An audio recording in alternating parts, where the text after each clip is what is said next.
नमस्कार दोस्तों।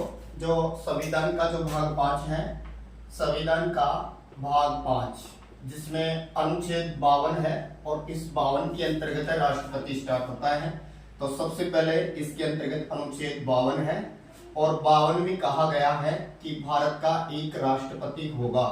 अनुच्छेद 52 के अनुसार भारत का एक राष्ट्रपति होगा, अर्थात राष्ट्रपति के लिए प्रावधान किया गया है।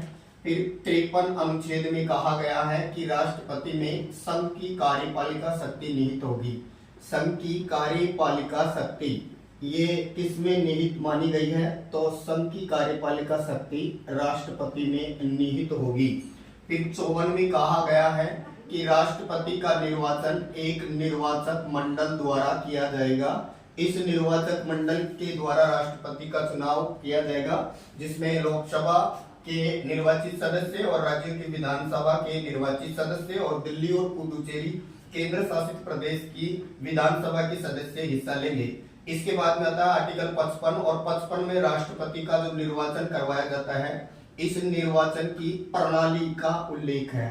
अर्थात ये कह सकते हैं कि राष्ट्रपति का चुनाव किस प्रणाली के द्वारा होगा, उसका उल्लेख इसके अंतर्गत मिलता है, जिसमें सबसे पहले एक विधायक का मत मूल्य निकाला जाता है। ये भारत में प्रत्येक राज्य के विधायकों का अलग अलग आता है, जिसमें राजस्थान के विधायक का मत मूल्य 129, सर्वाधिक यूपी का 208 और सबसे कम 07 सिक्किम का आता है। तो फिर बात करें दोस्तों, 56 में राष्ट्रपति का कार्यकाल बताया गया है, जो सामान्यतः 5 वर्ष होता है। 57 में राष्ट्रपति का पुनर्विचार यानी पुनर्निर्वाचन के बारे में बताया गया है। तो संविधान के अनुसार कोई भी व्यक्ति कई बार निर्वाचित हो सकता है। फिर 58 के अंतर्गत है वो राष्ट्रपति पद की योग्यताओं के बारे में बताया गया है, जैसे भारत का नागरिक हो, पागल, दिवालिया न हो, लाभ के पद पर न हो, इसके अलावा लोकसभा सदस्य बनने की योग्यता रखता हो और 35 वर्ष की आयु रखता हो। इसके बाद में आता है आर्टिकल 59 में राष्ट्रपति से संबंधित सेवा शर्तों के बारे में उल्लेख है। अर्थात जो व्यक्ति राष्ट्रपति का चुनाव लड़ेगा उसके लिए 50 तो प्रस्तावक आवश्यक है और 50 ही उसके लिए अनुमोदकों की आवश्यकता होती है। 50 प्रस्तावक और 50 अनुमोदकों की आवश्यकता होती है। 15,000 रुपए जमानत की राशि होती है राष्ट्रपति के लिए। और ये कहें कि लोकसभा का जो महासचिव होता है उसके सामने ये अपना फॉर्म फिलिंग करते हैं। फिर बात करें 60 अनुच्छेद 60 इनसे संबंधित है और 60 के अंतर्गत है इनकी शपथ का उल्लेख है। और इनको शपथ जो है वो सुप्रीम कोर्ट का जो मुख्य न्यायाधीश होता है वो शपथ दिलाता है। उसकी अनुपस्थिति में जो वरिष्ठ न्यायाधीश होता है वो उसके द्वारा शपथ दिलाई जाती है।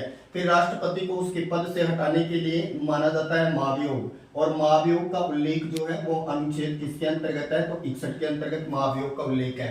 कार्यवाहक राष्ट्रपति का प्रावधान किया गया है अनुच्छेद 62 में। 62 में कार्यवाहक राष्ट्रपति का प्रावधान है कि अगर राष्ट्रपति का पद रिक्त हो जाता है तो उसके स्थान पर उपराष्ट्रपति कार्य करता है, और अगर उपराष्ट्रपति का पद भी रिक्त हो तो फिर सर्वोच्च न्यायालय का मुख्य न्यायाधीश उस पद को सुशोभित करता है। ऐसा 1969 में हो गया था।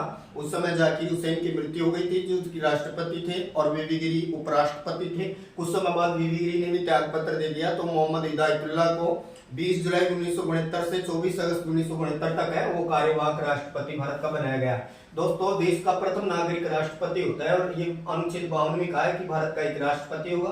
53 के अनुसार उसमें कार्यपालिका की शक्ति निहित होगी। 54 में एक निर्वाचक मंडल द्वारा राष्ट्रपति का चुनाव करवाया जाएगा।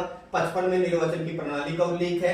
56 में इनका कार्यकाल बताया है। 57 में पुनर्निर्वाचन है। 58 में योग्यता है। 59 में सेवा शर्तें हैं। 60 में शपथ का उल्लेख है। और ये याद रखिएगा, केवल संविधान के पालन की शपथ लेते हैं ये। इसके अलावा 61 में इनको हटाने की प्रोसेस है महाभियोग, जो लोकसभा राज्यसभा किसी भी सदन से शुरू की जा सकती है। और 62 में कार्यवाहक राष्ट्रपति प्रावधान है। Thank you.